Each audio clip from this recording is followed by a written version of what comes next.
Install Android 12 on OnePlus Nord 2 5G via LineageOS 19.1. Please check the description for important notes and all the download links. First, download ROM and GApps packages, then transfer the downloaded files to the phone storage. Link is in the description below. Step 2. Boot your device into TWRP recovery. Once in TWRP, click on Wipe, Advanced Wipe, and select the check boxes, as shown in the image, excluding internal storage. Step 4. Swipe the button to wipe the device. Step 5. Go back to the recovery main screen, and tap on the Install button. Step 6. Navigate to the storage, and select the ROM zip file.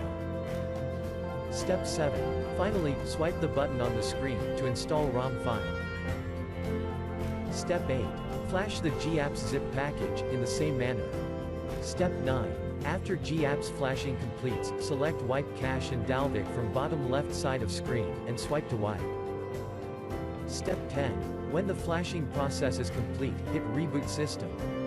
That's it, you have successfully installed the ROM on your device.